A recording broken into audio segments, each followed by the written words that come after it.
The unseen evolution. The Council of Aeons convened under the glowing dome of the celestial Concordium, a structure suspended in the heart of the Andromeda cluster. The chamber buzzed with the iridescent hum of light and sound, a language shared by the galaxy's most advanced species.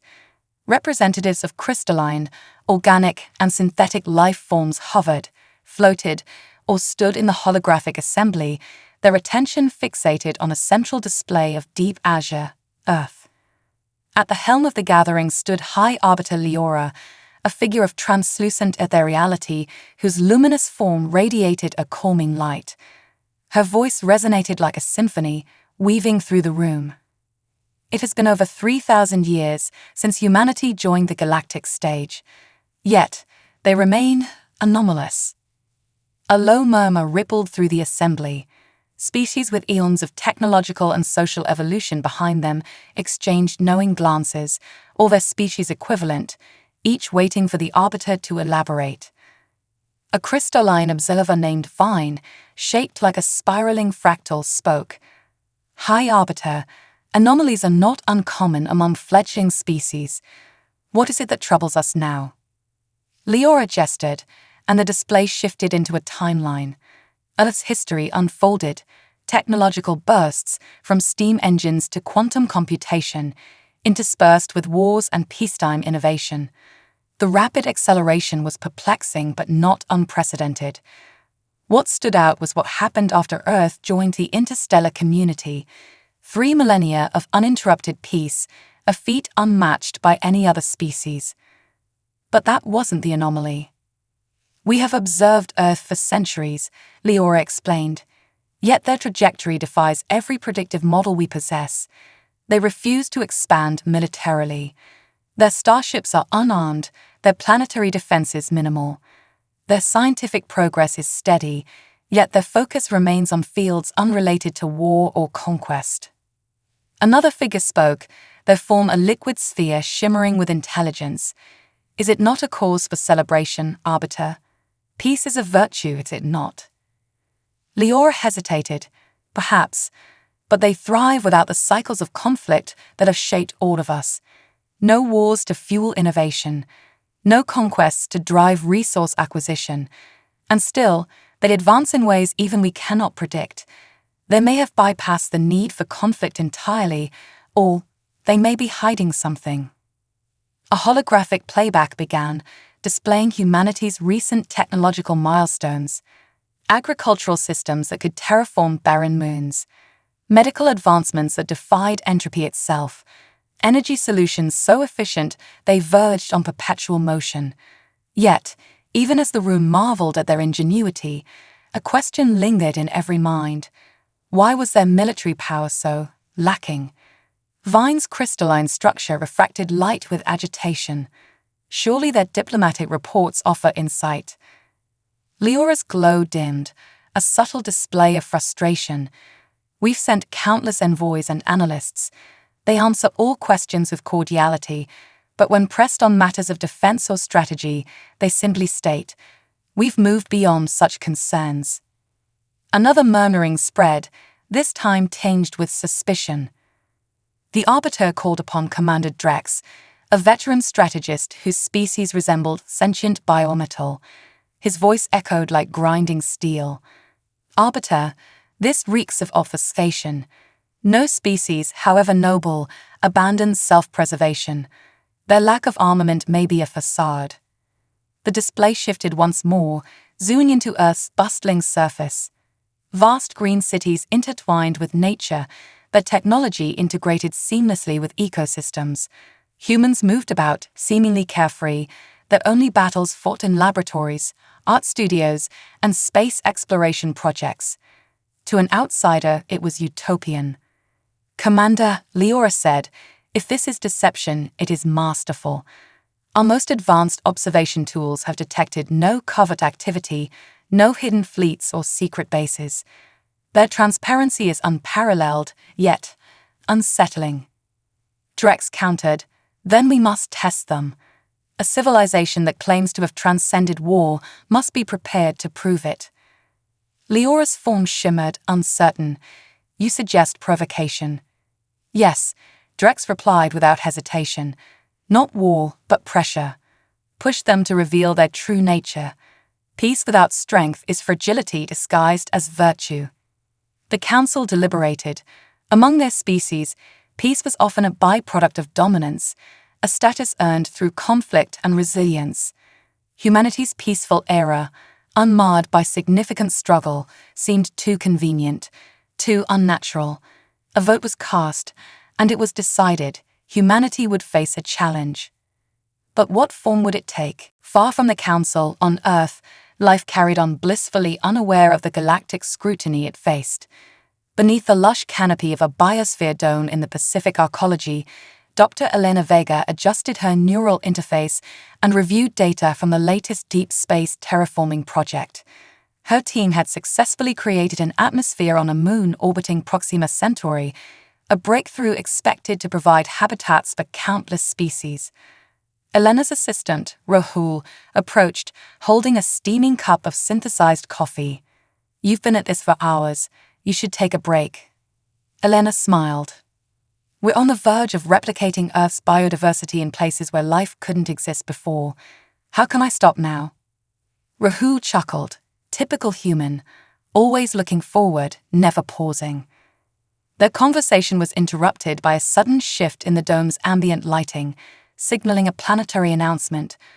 A holographic projection appeared, displaying President Alaya Nakamura, the elected leader of Earth's Interstellar Relations Bureau. "Citizens of Earth," Alaya began, her tone calm but resolute, "the Galactic Council has extended an invitation for humanity to partake in a cultural exchange. They request we demonstrate our technological and strategic capabilities in a series of cooperative trials with their most advanced civilizations." Rahul raised an eyebrow. "Strategic capabilities? That's a strange way to phrase it." Elena nodded. "They've always been curious about us. I guess this is their way of learning more." Neither of them realized the weight of the challenge that lay ahead. To humanity, it seemed like another opportunity to collaborate, to share ideas and progress. To the Council, it was a test, a trial to see if Earth's peace was genuine or merely a mask concealing a hidden threat.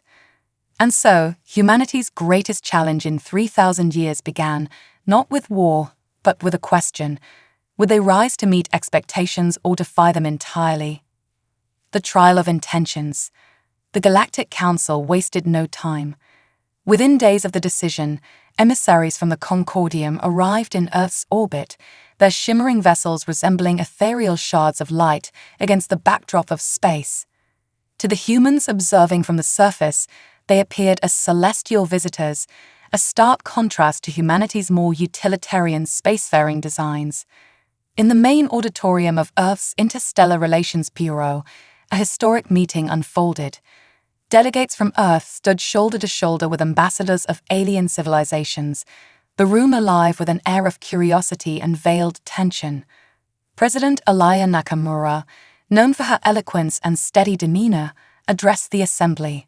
Her words carried an optimism humanity was renowned for. "Friends of the galaxy," she began, her voice resonant yet calm. "For centuries, humanity has cherished the gift of peace. Today, we welcome the opportunity to engage in a shared experience that fosters understanding and collaboration." From the Galactic Council's delegation, Envoy Tilal, a towering gelatinous being whose form shimmered like liquid glass, stepped forward. Their voice, translated through a linguistic synthesizer, carried an unsettling neutrality. "President Nakamura, the Council is intrigued by humanity's path, but intrigue must not overshadow prudence. To coexist, trust must be earned. Thus, we propose a series of cooperative trials to assess Earth's contributions to galactic harmony." Alaya nodded with grace. "We are eager to participate. What form will these trials take?" Tilar's response sent a ripple of unease through the human delegation. "They are threefold: a trial of intellect, a trial of resilience, and a trial of unity. Each will reveal the core of your species' essence." Behind her composed exterior, Alaya's mind raced. Trials of this nature were unprecedented, and their ambiguous nature made them all the more daunting. Humanity, unaccustomed to direct scrutiny on such a scale, had always preferred to let its actions speak for themselves, but this was not the time for subtlety. The trial of intellect. The first trial began almost immediately. Within the Council's designated arena, a massive artificial construct orbiting the barren planet Centaurus, the humans faced a gauntlet of problem-solving challenges. Each scenario simulated crises the galaxy had encountered over millennia: planetary collapses, resource shortages, and energy crises. The objective was to propose innovative solutions using Earth's unique technological perspectives. Leading the human delegation for this trial was Dr. Elena Vega, the brilliant mind behind Earth's terraforming breakthroughs. Beside her stood an interdisciplinary team of engineers, biologists, and theoretical physicists. Their competitors were formidable, species who had mastered the secrets of black hole energy manipulation, artificial universes, and even temporal engineering. The first scenario was revealed: a dying star threatening the survival of a system's inhabitants. The solution required a balance of astrophysical ingenuity and ecological preservation. While other delegations proposed constructing colossal containment fields or relocating entire planets, Elena and her team took an unconventional approach. "What if we don't fight the star's collapse?" Elena suggested to her team. "What if we harness its energy instead, creating a self-sustaining biosphere within its eventual nebula?" It was a bold idea. Humanity's unique relationship with chaos, turning disasters into opportunities, set them apart. Using adaptive technology that combined nanomaterials and biological systems, the human team designed a prototype for transforming the star's energy into a regenerative habitat. When their solution was presented, murmurs of astonishment filled the arena. Even the Galactic Council's judges, beings who had witnessed eons of innovation, seemed impressed. Humanity had not only solved the crisis, but had done so in a way that honored the natural order rather than subverting it. The trial of resilience. Before the applause from the first trial had fully subsided, the second trial began. The Council placed the human team in an isolated environment on Centaurus, simulating a catastrophic planetary collapse. Earthquakes shook the ground, acidic storms ravaged the skies, and every resource appeared scarce. The challenge was clear: survive, adapt, and rebuild. Commander Lion Torres, a veteran of Earth's interstellar exploration fleet, took charge of the human team. Unlike the others, who relied heavily on pre-built survival technologies, Torres emphasized the importance of adaptability. "We're not just surviving," she told her team. "We're showing them why humanity thrives under pressure." The trial dragged on for days. While other species relied on advanced tools, the humans improvised. They built wind turbines from scrap materials, purified acidic water using basic chemical processes, and even repurposed local flora for nutrition. Their ingenuity and ability to adapt to unpredictable circumstances amazed the observers. What struck the Council most was not just humanity's ability to endure, but their spirit of collaboration. While other teams prioritized efficiency, humanity shared their resources with rival teams struggling to adapt. This unexpected generosity caused a stir among the judges. Was it strategy or genuine altruism? The trial of unity. The final trial was the most enigmatic. The Council presented a simulated scenario: a coalition of civilizations teetering on the brink of collapse due to internal discord. Each team was tasked with restoring harmony without resorting to force or coercion. Here, President Nakamura herself led the human effort. Earth's diverse cultures, languages, and histories had made humanity uniquely skilled in navigating complex social dynamics. Alaya began with a simple but profound question: what do they need to heal? While other teams proposed rigid solutions, imposing hierarchical structures or manipulating minds, humanity took a different approach. They focused on dialogue, empathy, and shared experiences. Through simulated debates, cultural exchanges, and collaborative art forms, they built bridges where there were once walls. By the end of the trial, the simulated coalition was not only stable but thriving. Humanity's approach had fostered a sense of mutual respect and shared purpose, something no other team had achieved. When the trials concluded, the Council reconvened to evaluate the results. The humans had not only passed but had excelled in ways no one anticipated. Their solutions defied conventional wisdom, their resilience inspired awe, and their unity proved transformative. Envoy Tilar addressed the Council and Earth's delegation. Humans, your path is unlike any we have encountered. You thrive in chaos, embrace cooperation over competition, and prioritize creation over domination. These traits are rare and precious. Humanity had proven its worth not through might or conquest, but through the qualities that had defined its civilization for 3,000 years: creativity, adaptability, and compassion. As the trials ended, the galaxy watched in awe. Humanity had not just earned its place among the stars, it had reshaped what it meant to be part of the galactic community. But even as Earth celebrated its success, a question lingered in the shadows. Had the Council truly accepted humanity, or had it only begun to understand the depths of what made them unique? Shadows of doubt. The trials had ended, and Earth's delegation returned to their homeworld triumphant. Across the planet, celebrations erupted, marking humanity's ascension as a respected member of the Galactic Council. Streets filled with jubilant crowds, fireworks lit the skies, and global broadcasts replayed the pivotal moments of the trials. For the first time in centuries, humanity's collective achievements were celebrated not just within their borders, but across the stars. But as Earth basked in its victory, not all was well within the Galactic Council. The Council's disquiet. Deep within the Concordium, the Council of Aeons gathered in private. Unlike their public sessions, this meeting was shrouded in secrecy, the chamber dimly lit by the soft glow of floating orbs. The councillors, each representing a species with millennia of wisdom, convened to discuss what they had witnessed. High Arbiter Leora stood at the center, her form dimmed, reflecting her unease. We have seen humanity's ingenuity, their resilience, and their unity. But these traits, while admirable, are unnatural. Vine, the crystalline observer, pulsed with agreement. Their lack of conflict as a driving force defies every precedent. Peace is a state earned through struggle, yet they claim to have maintained it for 3 millennia. How? The liquid sphere Tilar rippled with skepticism. Their solutions were unprecedented, yes, but their cooperation with rival teams, why?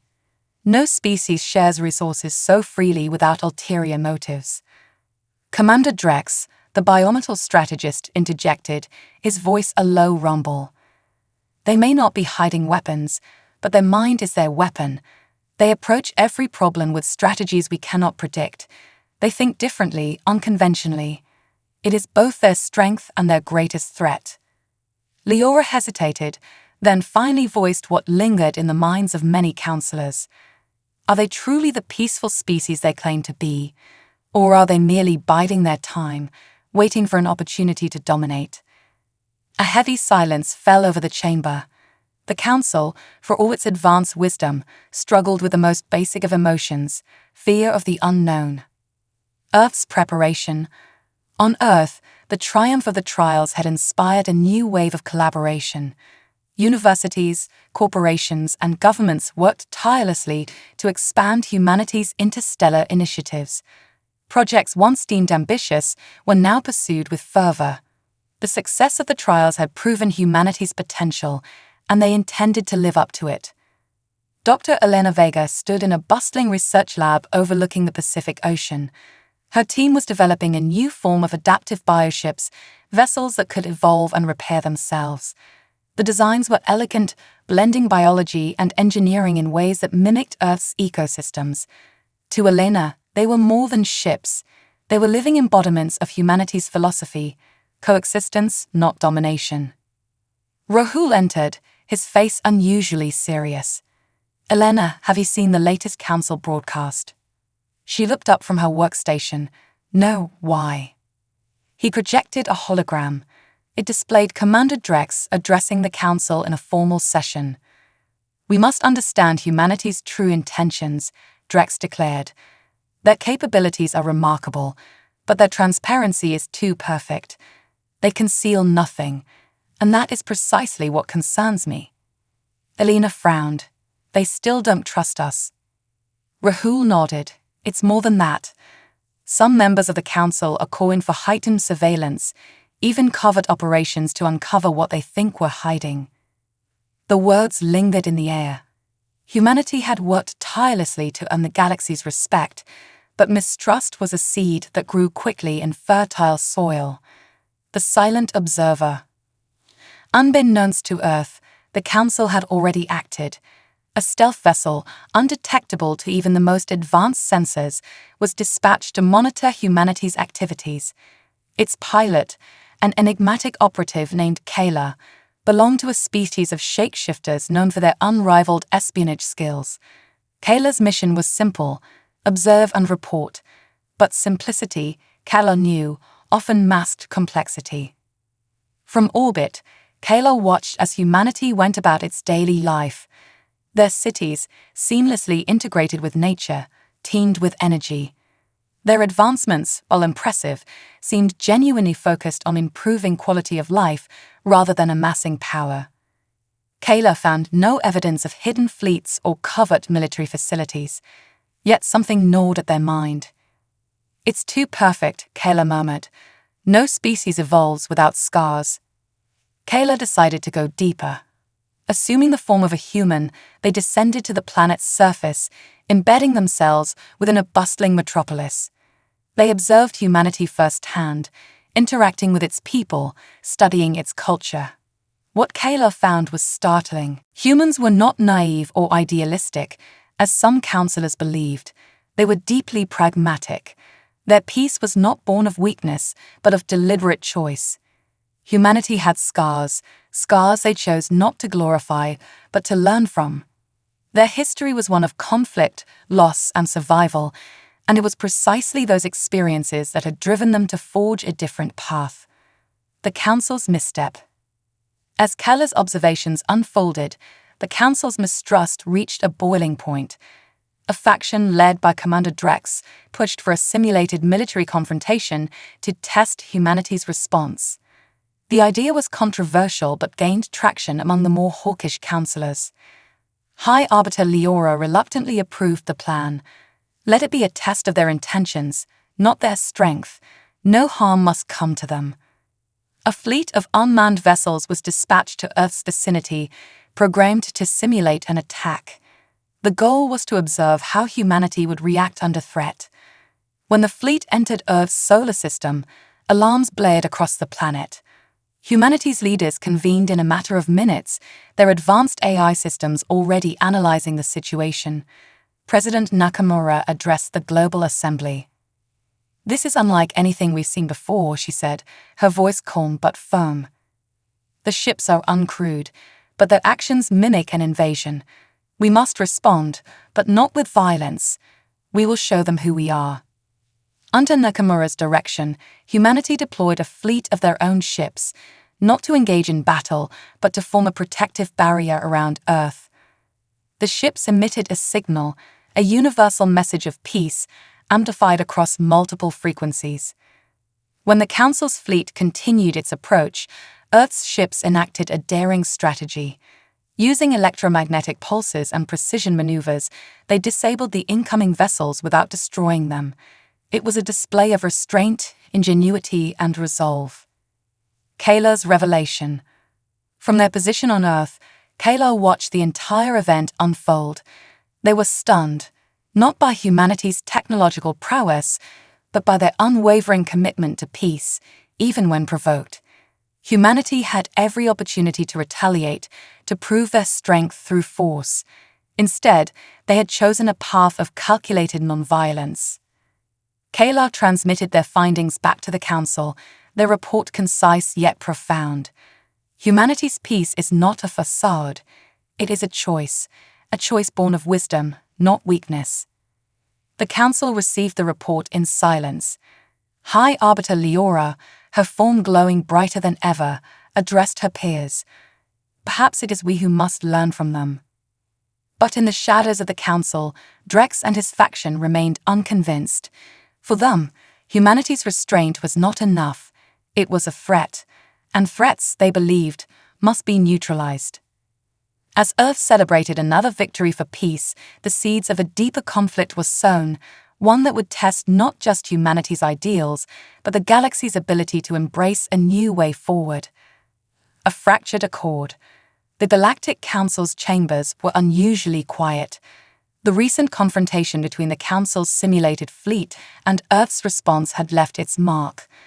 High Arbiter Leora stood at the center of the assembly, her radiant glow dimmer than usual, a reflection of the doubts swirling among the Council members. Humanity has proven itself capable of restraint, Leora began, her tone deliberate. They met our test with creativity and peace, refusing to escalate. They showed us their intentions are as they claim. Yet, some among us remain unconvinced. From the gallery, Commander Drex's metallic frame glinted in the soft light. His voice, sharp and unyielding, echoed across the chamber. Restraint is not proof of innocence. It is strategy. Humanity's refusal to use force does not mean they are without it. They are unpredictable, and unpredictability is dangerous. The Council murmured in uneasy agreement. Drex's faction, though still a minority, was gaining influence. Their fear of humanity's potential, its ability to think outside the rigid patterns of galactic norms, was infectious. Leora raised a hand to silence the growing dissent. We are here to unite, not divide. Let us not allow our fear to overshadow the evidence before us. Humanity has earned the right to be our ally, not our adversary. But as the Council deliberated, Drex was already moving forward with a plan, one that would bypass the Council entirely. Humanity's quiet revolution. On Earth, life continued in a state of cautious optimism. The simulated attack had rattled the public, but the global response had been a unifying moment. For the first time in centuries, humanity had shown the galaxy not only its resilience, but its collective resolve. In a sprawling conference room within the Pacific Arcology, President Alaya Nakamura addressed a gathering of Earth's top scientists, diplomats, and strategists. Behind her, a massive holographic display detailed the simulated confrontation and Earth's response. Ladies and gentlemen, Nakamura began, her voice steady. We've proven ourselves, but the trials and this recent test make one thing clear. We are being scrutinized. The galaxy respects us but does not trust us. If we are to secure our place, we must go beyond reacting. We must take the initiative. Dr. Elena Vega, seated near the front, raised a hand. Madam President, are you suggesting we take a more active role in galactic affairs? Yes, Nakamura replied. For too long, we stayed in the background, content with peaceful progress. But peace without engagement breeds suspicion. It's time we share our vision, not just with words but with actions. Elena nodded, understanding the weight of the moment. Then we need a project, a demonstration of what humanity can offer, something that aligns with our values but speaks to the galaxy's concerns. From the corner of the room, Rahul chimed in. What about a defense initiative? Not weapons, but something that shows we can protect without destroying. Nakamura smiled. Exactly. We'll show them that strength lies in creation, not destruction. Thus, the Genesis Initiative was born, a bold plan to create a new type of interstellar alliance, one based on cooperation, innovation, and shared security. The centerpiece would be a fleet of bioships, living vessels capable of adapting to any environment, designed not for war, but for exploration, rescue, and defense. The seeds of sabotage. As humanity poured its resources into the Genesis Initiative, Drex and his faction worked in the shadows. They saw Earth's new project as confirmation of their fears.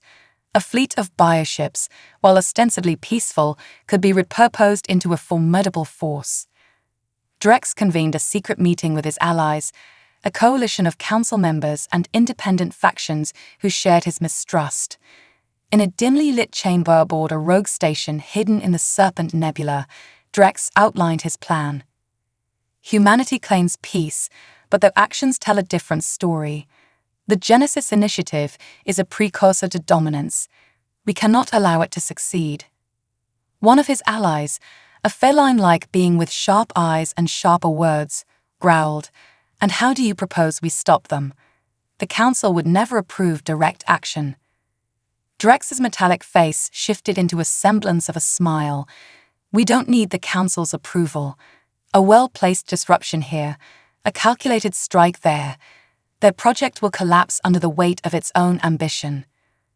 The room buzzed with grim agreement. The seeds of sabotage were planted. A growing threat. Unaware of the plots against them, humanity pressed forward with the Genesis Initiative. Elena Vega and her team worked tirelessly, overseeing the construction of the first bioship, Eden's Ark. The ship was a marvel, its hull a living alloy, its core powered by a fusion of organic and synthetic systems. It could heal itself, adapt to hostile environments, and even support entire ecosystems. As the ship neared completion, whispers of sabotage began to surface. Minor malfunctions in critical systems, supply shortages, and mysterious accidents plagued the project. While Earth's investigators worked to uncover the cause, Elena grew increasingly suspicious. Late one night, as she reviewed security footage in the Ark's central hub, she noticed something strange. A shadowy figure moved through restricted areas, tampering with the ship's bioreactors. Elena immediately sounded the alarm, but by the time security arrived, the intruder was gone. The incident left a chilling message. Humanity was being watched, and not just by the Council. Kayla's return. In the midst of growing tensions, Kayla, the Council's shape-shifting operative, returned to Earth. Their mission had shifted from observation to intervention. They approached Elena under the guise of a human researcher, blending seamlessly into her team. Over time, Kayla's perspective began to shift. As they worked alongside humanity's brightest minds, they witnessed the passion and dedication that drove their efforts. These were not conquerors or deceivers, but dreamers determined to create something beautiful in a galaxy marred by conflict. One evening, Kayla revealed their true identity to Elena. "I was sent to watch you," they admitted, their form shifting to its natural state. "But what I've seen is not a threat. It's hope. You must finish Eden's Ark. The galaxy needs to see what humanity can offer." Elena, though shocked, saw sincerity in Kayla's words. "Then help us," she said. "If there are forces working against us, we need allies." Kayla agreed, and their alliance marked a turning point. Together, they uncovered a network of saboteurs connected to Drex's faction. The revelation sent shockwaves through the Council, forcing the Arbiter to act. A dangerous ultimatum. As the Genesis Initiative neared its unveiling, Drex made his move. Using his influence, he issued a formal ultimatum to the Council. Demand humanity halt its project or face the consequences. High Arbiter Leora, tired of Drex's provocations, convened an emergency session. "This cannot continue," she declared. "Humanity has proven its intentions, yet we undermine them at every turn. If we do not trust them now, we may never find peace with them or within ourselves." The Council was divided, but the tide was turning. Kayla's testimony, combined with evidence of Drex's sabotage, exposed the fear-mongering at the heart of the opposition. But as the Council deliberated, Drex launched his final gambit, a covert strike against Eden's Ark. The future of humanity's place in the galaxy now hung by a thread, balanced between destruction and triumph. The battle for Eden's Ark. In the depths of the Serpent Nebula, hidden from the galaxy's watchful eyes, Drex's rogue faction prepared to execute their boldest move yet. The sabotage had failed to stop the Genesis Initiative, and the completion of Eden's Ark was imminent. Humanity's message of peace, symbolized by the bioship, threatened the fragile grip Drex held on the Council's more fearful members. His only option now was an act of force. "Deploy the Spectres," Drex commanded, his metallic voice reverberating through the clandestine command room. The Spectres were a fleet of untraceable stealth drones designed to disable targets without leaving a trace. Their mission: infiltrate Earth's orbital construction station, Haven's Forge, and destroy Eden's Ark before it could launch. Meanwhile, on Earth, preparations for the unveiling of Eden's Ark were underway. The ship was more than a technological marvel. It was a statement, a promise to the galaxy that humanity's strength lay in creation, not destruction. The event was to be broadcast to the entire Galactic Council, ensuring humanity's message reached every corner of the known universe. A glimmer of suspicion. In the heart of Haven's Forge, Dr. Elena Vega reviewed the final systems diagnostics for Eden's Ark. The bioship, alive with its unique blend of organic and synthetic technology, pulsed faintly with a rhythm that resembled a heartbeat. Every component was functioning flawlessly, yet Elena couldn't shake a sense of unease. Her suspicion deepened when Kayla, the council operative turned ally, approached her with grave news. "I intercepted fragments of communication from Drex's faction," they said, their fluid form shifting uneasily. "They're planning something. I don't have the details, but it's happening soon." Elena nodded, her jaw tightening. "We'll need to alert President Nakamura. If they're targeting Eden's Ark, we can't afford to be caught off guard." Kayla hesitated. "Do you think the council will intervene?" Elena met their gaze. "I think we're on our own." The Spectres approach.